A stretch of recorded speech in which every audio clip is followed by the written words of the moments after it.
یہ تو نہ ہمیں نفع پہنچا سکتے نہ نقصان پہنچا سکتے ہیں، یہ بت نہ خود کھا سکتے نہ ہمیں کھلا سکتے ہیں، آخر ایسے چیزوں کی عبادت کرنے کا کیا فائدہ؟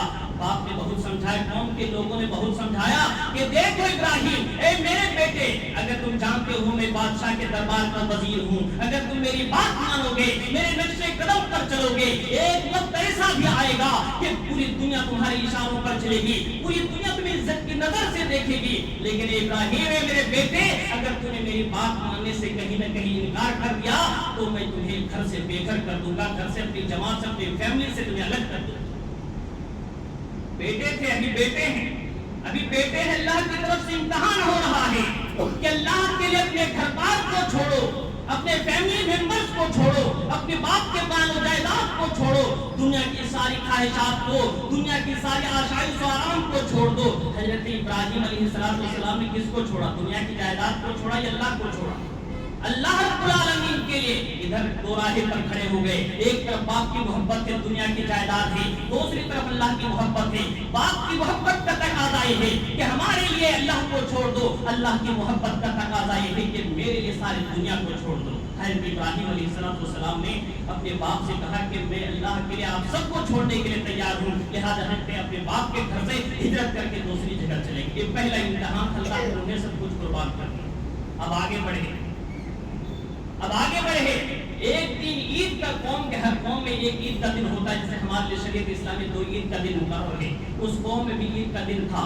لوگ جو عید منانے کے لیے جا رہے ہیں، ظاہر سی بات ہے غیر مسلموں کے تہوار میں کیا ہوتا ہے، غیر اللہ کی عبادت کی جاتی ہے۔ قوم کے لوگوں نے بلایا کہ ابراہیم چلو ہم جو ہے فلاں میلے میں جاتے ہیں، فلاں عید مناتے ہیں، خوشیاں مناتے ہیں۔ ابراہیم علیہ السلام نے کہا انا سقیم، میں بیمار ہوں، اور سقیم کا ترجمہ کرتے ہوئے مفسری نے بیان فرمایا ہے، اس لیے کہ حضرت ابراہیم تو بیمار نہیں تھے، انہوں نے کہا میں سقیم ہوں، اور مریض کا معنی ہوتا ہے جو انسان جسمانی اعتبار سے مریض ہو، لیکن سقیم کا معنی ہوتا ہے جو انسان دلی اعتبار سے بیمار ہو۔ یعنی حضرت ابراہیم علیہ السلام کا دل تو اپنی قوم کے ساتھ نہیں تھا، غیر اللہ کے ساتھ نہیں تھا۔ انہوں نے کہا کہ ہم جو ہے تمہارے ساتھ، تم لوگوں کے ساتھ نہیں جا سکتے، میں بیمار ہوں، میں نہیں جا سکتا۔